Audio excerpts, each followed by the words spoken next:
अब बच्चों हम बात करेंगे क्वेश्चन नंबर 155 के बारे में। 155 में बच्चों देखिए अल्कोहल है और अल्कोहल का H प्लस के साथ जब अल्कोहल को जब हम H प्लस के साथ हीट करते हैं तो क्या होता है बच्चों, इवन रिएक्शन होता है अल्कोहल का। इसमें पहले स्टेप में क्या होता है, सबसे पहले तो बच्चों इसमें प्रोटोनेशन होगा, OH2 प्लस बनेगा, फिर बच्चों यहाँ से H2O का रिमूवल होगा और H2O के रिमूवल के बाद जहाँ पर ये OH लगा हुआ है यहीं पर बन जाएगा कार्बोकेटाइन। मैंने यहीं पर बना दिया, ठीक है ना। सबसे पहले OH H प्लस पर अटैक करेगा, ऑक्सीजन अटैक करेगा बच्चों, OH2 प्लस बनेगा, फिर H2O एक गुड लिविंग ग्रुप बन जाएगा बच्चों, वहाँ से रिमूव कर देंगे। जैसे H2O रिमूव होगा तो इस कार्बन पर क्या होगा, कैटाइन बनेगा।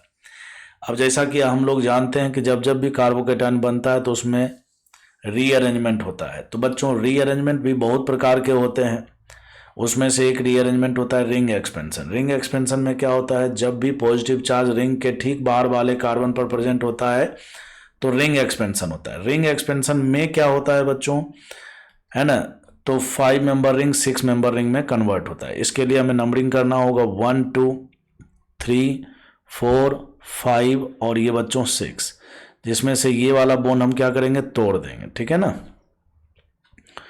ये वाला बोन जो है बच्चों तोड़ देंगे और जैसे इसको हम तोड़ेंगे, ठीक, जैसे हम इसको तोड़ेंगे बच्चों तो इसको हम यहाँ से जोड़ देंगे। तो कुल मिलाकर हमें क्या करना है, यहाँ पर एक इस प्रकार से 6 मेंबर का रिंग बना देना है। बना दिया। 6 मेंबर का रिंग बनाने के बाद बच्चों, ठीक है ना, 6 तो बोल दीजिए इसी को आप, और बाकी 1 2 3 4 5। ऑब्वियस ही बात है ऑब्वियस ही बात है बच्चों, यहाँ पर दूसरे वाले कार्बन पर क्या होगा, जब जब भी देखो, जब जब भी रिंग एक्सपेंशन होता है तो दूसरे कार्बन पर ही पॉजिटिव चार्ज आता है। इसको आप ट्रिक के रूप में ध्यान भी रख सकते हो। और वैसे भी बॉन्ड यहाँ से टूट रहा है बच्चों, रिंग एक्सपेंशन के लिए इसको इससे जोड़ना पड़ेगा, तो ऑब्वियस ही बात है क्या होगा, है ना।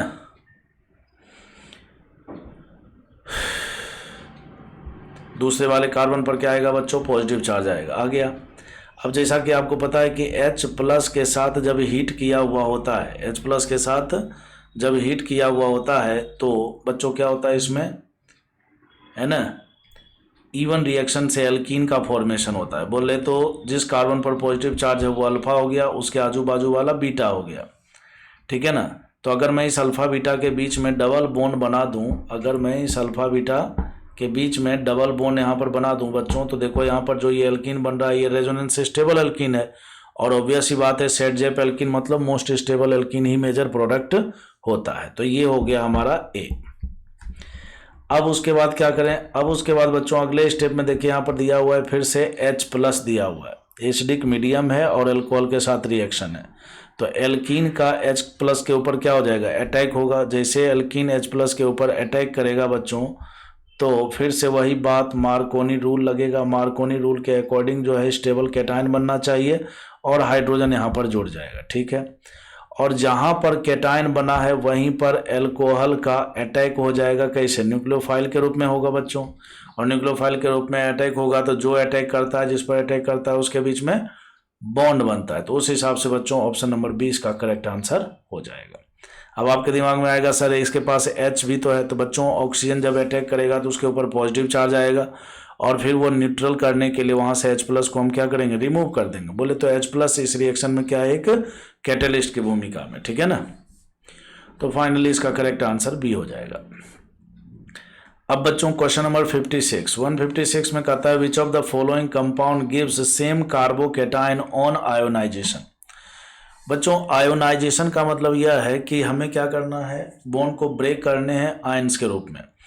तो बॉन्ड ब्रेक कहाँ पर होंगे बच्चों, जहाँ पर EN में डिफरेंस होगा, जो गुड लिविंग ग्रुप होगा। तो ऑब्वियस ही बात है सब में ब्रोमीन दिख रहा है, तो हमें क्या करना है, इस ब्रोमीन को यहाँ से तोड़ देना है। जैसे हम इस ब्रोमीन को तोड़ेंगे बच्चों तो यहाँ पर Br पर क्या आएगा, Br मोर इलेक्ट्रोनिगेटिव एटम है कार्बन के रिस्पेक्ट में, तो Br पर निगेटिव और कार्बन पर पॉजिटिव। अगर आप गौर से देखो तो बच्चों ये कंजुगेटेड सिस्टम भी बना रहा है। कंजुगेटेड सिस्टम बनाने के कारण क्या होगा, यहाँ पर रेजोनेंस हो जाएगा और रेजोनेंस होने के कारण रेजोनेंस होने के कारण बच्चों यहाँ पर आ जाएगा पॉजिटिव चार्ज और यहाँ पर आ जाएगा डबल बॉन्ड। ये आपको समझ में आ गया होगा। ये तो हो गया हमारा 1। अब बच्चों दूसरे वाले में से अगर फिर से वैसे ही अगर मैं वैसे ही Br को हटाऊं और कार्बोकेटाइन बनाऊं तो यहाँ पर देखो इस तरह का बन रहा है। और ये 1 और 2 का जो कार्बोकेटाइन बना है बच्चों रीअरेंजमेंट के बाद, ठीक है ना, वो दोनों सेम है। अपने से क्वेश्चन में पूछा भी यही है कि कौन सेम कार्बोकेटाइन बनाएंगे, तो 1 और 2 का कार्बोकेटाइन बिल्कुल सेम चल रहा है बच्चों। और थर्ड वाले में तो देखो वैसे तो कार्बोकेटाइन बनना ही नहीं, क्योंकि यहाँ पर रेजोनेंस के कारण डबल बॉन्ड कैरेक्टर डेवलप हो जाएगा। फिर भी अगर अपन मान लो बनाएं, ज़बरदस्ती बनाएं, तो बच्चों यहाँ पर इस डबल बॉन्ड वाले कार्बन पर पॉजिटिव चार्ज आएगा ऐसे। और फोर्थ वाले का कैटायन अगर हम बनाएं बच्चों तो ये यहाँ पर बनेगा, यहाँ पर आएगा पॉजिटिव चार्ज इस कार्बन पर, और ये डबल बॉन्ड ऐसे ही रह जाएगा। अब हमें देखना है कि 1, देखिए ऑप्शन ज़्यादातर ऑप्शन में 1 एंड 3, तो 1 और 3 का कार्बोकेटाइन सेम है क्या? गलत, तो ये गलत हो गया बच्चों। 1 एंड 4 का कार्बोकेटाइन सेम है, ये भी गलत हो गया बच्चों। 1 और 2 का कार्बोकेटाइन सही है, ये सी करेक्ट आंसर है। 2 एंड 4 का कार्बोकेटाइन, 2 एंड 4, देखिए 2 और 1 तो एक ही जैसा है ना बच्चों, तो 2 और 4 का कार्बोकेटाइन एक जैसा नहीं है ना, तो ये भी एक गलत बात है। तो इस क्वेश्चन का करेक्ट आंसर क्या होगा? सी हो जाएगा। क्वेश्चन नंबर 157 में बच्चों यहाँ पर देखिए कंजुगेटेड डाईइन, आपने पढ़ा है जब भी हम कंजुगेटेड डाईइन का HCl HBr के साथ रिएक्शन कराते हैं तो 2 प्रकार के रिएक्शन होते हैं बच्चों, एक होता है KCP और एक होता है TCP। यहाँ पर जो है 2 रिएक्शन है, ठीक है ना। यहाँ पर बच्चों ये लिखने का तरीका थोड़ा सा गलत है, मतलब जिस तरीके से बताया गया है ये बेसिकली ये बताने का कोशिश किया गया है कि यहाँ पर तीर लगाइए, HBr लिखिए और फिर 25 डिग्री सेल्सियस है और फिर बच्चों ये वाला प्रोडक्ट है, ठीक है ना। तो आप इसको यहाँ से इसके नीचे लिख करके, मतलब इसी कंपाउंड के ऊपर रिएक्शन हुआ है, एक बार 1-2 एडिशन हुआ है। अगर आप गौर से देखो तो इसको 1 बोल दूँ, इसको 2, इसको 3 और इसको 4 बोल दूँ, तो बच्चों ये 1-2 एडिशन हुआ है और इस वाले में बच्चों 1 और 4 एडिशन हुआ है, ठीक है ना। अब बच्चों मैं आपको ये बता रहा था कि जब भी कंजुगेटेड डाईन में HCl HBr का रिएक्शन होता है तो 2 प्रकार के रिएक्शन होते हैं, ठीक है ना। एक होता है बच्चों KCP और एक होता है TCP। क्या बोला मैंने? KCP और TCP। KCP और TCP को हम पहचानेंगे कैसे? KCP में बच्चों, KCP में, ठीक है ना, लो टेम्परेचर दिया रहेगा, लो टेम्परेचर पर KCP रिएक्शन होता है और हाई टेम्परेचर या रूम टेम्परेचर पर जो है क्या होता है बच्चों? TCP। जैसा कि नाम से भी पता लग रहा है TCP मतलब थर्मोडायनेमिक कंट्रोल प्रोडक्ट, है ना। थर्मोडायनेमिक मतलब हीट से रिलेटेड हो गया, ठीक है ना। हाई टेम्परेचर या रूम टेम्परेचर दिया हो, जैसे देखिए 25 डिग्री सेल्सियस है तो एक प्रकार से रूम टेम्परेचर ही है ना। तो रूम टेम्परेचर या हाई टेम्परेचर दिया हुआ हो तो TCP और लो टेम्परेचर हो तो KCP। इतना मैंने बोला, इतने में ही क्वेश्चन ये समाप्त हो गया है, बट इसके अलावा और भी मैं कुछ बातें बता देता हूँ। इसमें बच्चों जो इंटरमीडिएट है, ठीक है ना, इंटरमीडिएट जो होता है बच्चों, इंटरमीडिएट जो होता है KCP का, ये मोर स्टेबल होता है, ठीक है ना। और TCP का इंटरमीडिएट बच्चों लेस स्टेबल होता है। और फिर प्रोडक्ट की बात करें बच्चों, प्रोडक्ट तो KCP का जो प्रोडक्ट होता है वो होता है बच्चों लेस स्टेबल, और इसका जो प्रोडक्ट होता है बच्चों वो होता है मोर स्टेबल। मतलब ये दोनों में कंपैरिजन। एक और अंतर है, इसमें KCP में बच्चों 1-2 एडिशन से प्रोडक्ट बनता है। इसको आपको कॉपी में लिख लेना है। कंक्लूजन मैंने आपको KCP TCP में बताया है, ठीक है ना, और इससे आपको बहुत हेल्प मिलेगा। KCP में बच्चों 1-2 एडिशन होता है और TCP में बच्चों जनरली 1-4 एडिशन होता है। क्लियर है? 1-4 एडिशन से TCP के प्रोडक्ट बनते हैं और 1-2 एडिशन से बच्चों KCP के प्रोडक्ट बनते हैं। क्लियर है?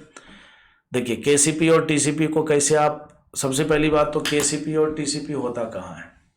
जब भी कंजुगेटेड डाईन मतलब कोई ऐसा एल्कीन का सिस्टम दिया हुआ हो जिसमें 2 पाई बॉन्ड एक दूसरे के साथ कंजुगेशन में हो। कंजुगेटेड डाई इन का रिएक्शन जब HBr के साथ होता है बच्चों, तब वहाँ पर KCP TCP का कॉन्सेप्ट आता है।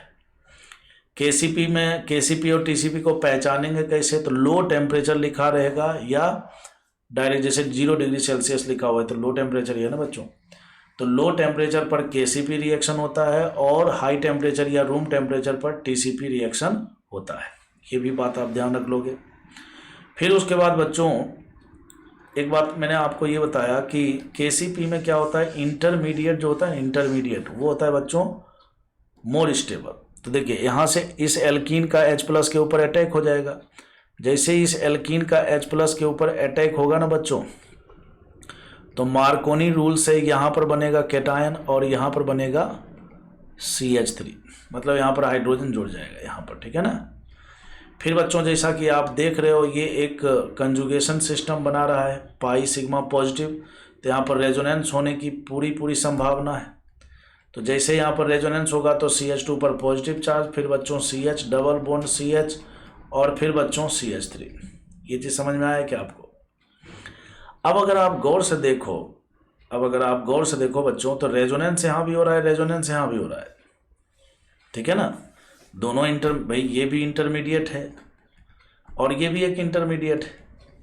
दोनों इंटरमीडिएट में अगर हम कंपेयर करें तो रेजोनेंस तो दोनों में हो रहा है, दोनों कार्बोकैटायन को रेजोनेंस की स्टेबिलिटी प्राप्त है।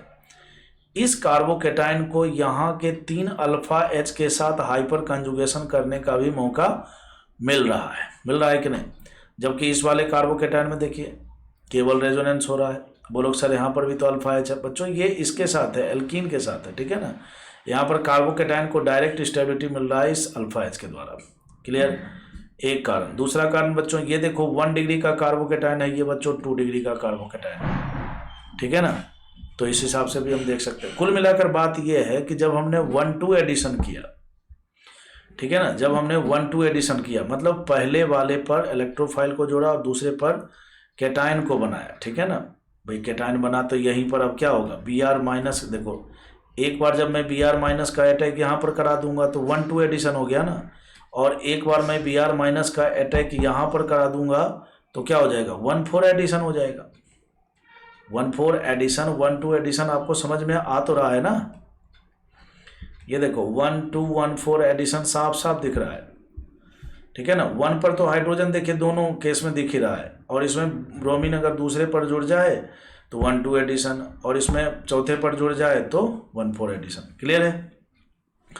अब समझिए बात को। मैंने क्या बोला कि लो टेम्परेचर पर KCP, हाई टेम्परेचर पर TCP। लो टेम्परेचर में 1-2 एडिशन करने के चक्कर में जो इंटरमीडिएट बनता है वो ज़्यादा स्टेबल बनता है ना। तो KCP में बच्चों इंटरमीडिएट ज़्यादा स्टेबल होता है TCP वाले इंटरमीडिएट के रिस्पेक्ट में। और प्रोडक्ट की बात करें तो बच्चों अब आप क्या करो, यहाँ पर भी Br जोड़ दो, यहाँ भी Br जोड़ दो, जैसा कि यहाँ जोड़ा हुआ भी है। ये देखो KCP का प्रोडक्ट है और ये बच्चों TCP का प्रोडक्ट है।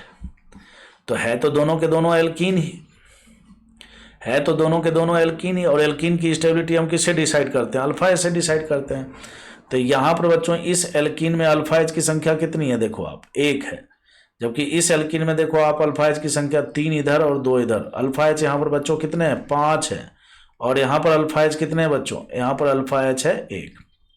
ये बात समझ में आई क्या आपको? तो कुल मिलाकर बात ये है कि KCP TCP आपको समझ में आ गया होगा, क्योंकि मैंने बहुत डिटेल में अच्छे से एक पॉइंट क्लियर करके बता दिया। जितने भी बात मैंने बताया उसको आप जरूर एक जगह एक है ना शॉर्ट नोट्स के रूप में लिख लीजिएगा, और KCP TCP का कोई भी प्रॉब्लम आए तो आप इंजॉय कीजिएगा, ठीक है ना। अच्छा, तो इसका आंसर क्या होगा? 1 में देखो these provide the example 1 control at low temperature and 2 high temperature.